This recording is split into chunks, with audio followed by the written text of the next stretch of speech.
यत् फल नास्ति तपसा न योगी न समाधिना तत्फलम लभते सम्यक कलौ केशव कीर्तना। सतयुग में परमात्मा प्राप्ति के लिए लोग ध्यान और तप का माध्यम से परमात्मा को पाते थे। जब त्रेता युग का समय आया तो यज्ञ और अनुष्ठान के माध्यम से परमात्मा को पाया जाने लगा। फिर जब द्वापर का समय आया, कृष्ण का समय आया, तो द्वापर के समय में पूजा और अर्चना के माध्यम से परमात्मा को पाया जा सकता था। जब अंत समय में कलयुग आया, कृष्ण परमधाम गमन के पश्चात जब कलयुग का आगमन हुआ, तो ऐसा कहा जाता है परमात्मा को प्राप्त करने के लिए एकमात्र साधन है कलौ केशव कीर्तनात्।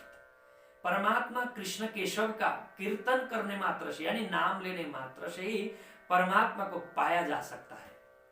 तो अभी का समय इतना सुंदर समय, कलयुग का समय, परमात्मा को पाने में जो तपस्या, ध्यान अथवा यज्ञ के अनुष्ठान के माध्यम से परमात्मा को पाया जा सकता था, परंतु कलयुग में केवल परमात्मा के नाम लेने मात्र से ही परमात्मा को पाया जा सकता है। इसलिए महामती स्वामी श्री प्राणनाथ जी महाराज ने कहा, कलयुग के समय में कृष्ण नाम का महत्व लेते हुए कहा, पर न आवे तोले एकने मुह का श्री कृष्ण कहंत प्रसिद्ध प्रगट पादरे कीवता कीव करंत। प्राणनाथ जी महाराज कहते हैं, एक पलड़े में कन्हैया का नाम रूपी वस्तु को रख दिया जाए, परमात्मा वस्तु को रखा जाए, और दूसरे पलड़े में, उस तराजू के दूसरे पलड़े में और अनंत नामों को उस पर रखा जाए और तौला जाए, तो कहते हैं जहां पर जिस पलड़े पर कृष्ण नाम रखा गया वो पलड़ा हमेशा भारी रहता है। इसीलिए कलयुग के महत्व है, इसलिए कृष्ण नाम का महत्व है। तो कहते हैं जब राजा युधिष्ठिर महाराज द्वापर युग में जब राज कर रहे थे, राजा थे, तब एक घटना घटी। तो कहते हैं एक आदमी आया और एक आदमी ने दूसरे व्यक्ति को अपना जमीन बेचा। जैसे ही जमीन बेचा तो वो आदमी ने खरीद करके वो प्रसन्न हुआ, घर चला गया।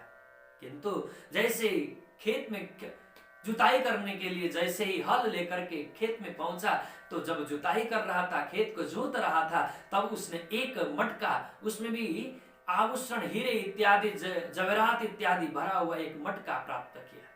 वो सोचने लगा, मैंने तो केवल जमीन खरीदा है, मटके को खरीदा नहीं है, ये मटके में रखा हुआ आभूषण इत्यादि को मैंने खरीदा नहीं है। इसलिए जिसने जमीन को बेचा उसके पास जाते हैं और कहते हैं कि मेरा तो केवल जमीन है, ये जो मटका है वो तो तेरा है।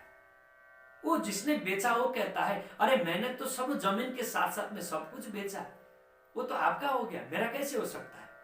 वो खरीदने वाला कहता है, अरे नहीं, मैंने तो जमीन खरीदा है। तो ये सारी बात हुई क्योंकि वो द्वापर का समय था। तो ये बात जब जाकर के राजा के पास पहुंची, युधिष्ठिर महाराज के पास पहुंची, तो युधिष्ठिर ने निर्णय किया, यदि तेरा भी नहीं है, जिसने खरीदा उसका भी नहीं है, जिसने बेचा जमीन को तेरा भी नहीं है, तो ये संपत्ति किसका? तो कहते हैं राज परिवार का संपत्ति होगा करके युधिष्ठिर ने एक स्टोर रूम में, कोठार में रख दिया उस संपत्ति को। समय व्यतीत होता गया, कलयुग का समय आगमन हुआ। कलयुग जैसे आया, वो जिसने जमीन को बेचा था वो आकर के, जिसने खरीदा था उसको आकर के कहता है, वो जो मैंने बेचा था ना वो मटका जमीन के साथ में, वो मटका तो मेरा है, अब देखिए।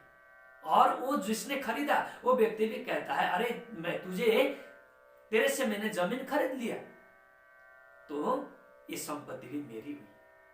तो जाकर के राजा के पास फिर बात पहुंची कि ये तो कहता है मैंने जमीन खरीदा तो संपत्ति भी खरीद लिया, और इसने जिसने बेचा वो भी कहता है कि मैंने तो केवल जमीन बेचा है, संपत्ति इत्यादि बेचा नहीं है। ये कुछ और नहीं था, ये तो केवल कलयुग का प्रभाव था। राजा पर युधिष्ठिर महाराज भी सोचने लगे, ये कलयुग आ गया है, इसलिए कृष्ण का परम धाम गमन हो चुका है, इसलिए ऐसी बातों संसार में चल रही है।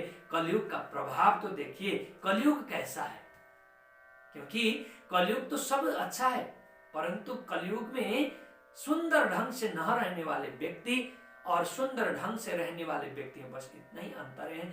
जो परमात्मा का नाम, कृष्ण का नाम लेकर के कलयुग के समय में भी आगे बढ़ता है, तो उसमें और इसमें इतना भिन्नता अवश्य हमें मिलेगा।